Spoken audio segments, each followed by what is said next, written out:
আবার রেজাল্ট যদি সেরকম না হয়, বা সিবিএসসি আইসিএসসি কিংবা 11-12 রেজাল্ট ভালো না হয়, গ্র্যাজুয়েশনের না ভালো হয়, সেটাও সেই ধাক্কার মতোই হয়। এইবার হচ্ছে এটা হচ্ছে আমাদের একটা প্ল্যান এ, যেটা আমাদের কোথাও সাকসেসফুল হলো না। এবার আমাদের একটা প্ল্যান বি ভাবতে হবে, যেটাতে হয়তো আমাদের দুঃখ যন্ত্রণা এক্সপিরিয়েন্স থাকবে। সেই প্ল্যান বিটা সবার ক্ষেত্রে নেওয়াটা সম্ভব হয় না।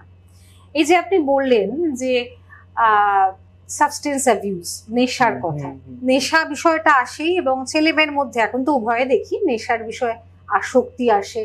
এবং অবশ্যই দেখবেন যদি অন্যরকম নেশা হয়, তখন বাবা মার থেকে পয়সা চুরি করা, গয়না বিক্রি করে সেগুলো করা, সেই ব্যাপারগুলো আসে। তখন ওই বৎসঙ্গের ব্যাপারটা চলে আসে। কাউন্সিলিং এর ক্ষেত্রে দেখেছি যে কোথাও এরা বাবা মার থেকে বড্ড দূরে, বা আমরা সমাজে বাবা মাকে একটা অন্যরকম জায়গায় ভাবি যে তারা হচ্ছে ভগবান, তাদের কোনোদিনই কোনো কিছু ভুল হবে না, তারা কোনোদিন কোনো কিছু ভুল করবে না, এই ব্যাপারটা।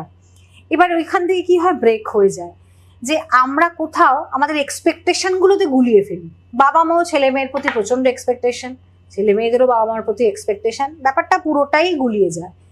এইখান থেকেই ধাক্কা আঘাত, এবং হচ্ছে নানা রকম বৎসঙ্গে আর কি পড়ে যাওয়া। আর কি বৎসঙ্গ বলতে হয়তো কোনো বন্ধু অন্যরকম ভাবে তার লাইফস্টাইল, বলবো না, তাদের জীবনযাত্রা অন্যরকম, ভাবনা চিন্তা অন্যরকম, সেইখানে চলে যাওয়া, বা সেইখানে এই যে যদি প্ল্যান বিটা মিসিং থাকে, সেইখানেই সমস্যাটা হয়।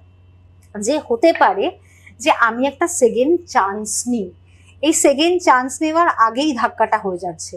এবার অনেকেই আবার সেকেন্ড চান্সটাও কিন্তু বা প্ল্যান বিটাও সাকসেসফুল হয় না, তার জন্য আবার প্ল্যান সি থাকে।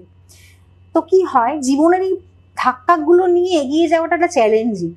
আমি পারলাম না মানে আই কুইট,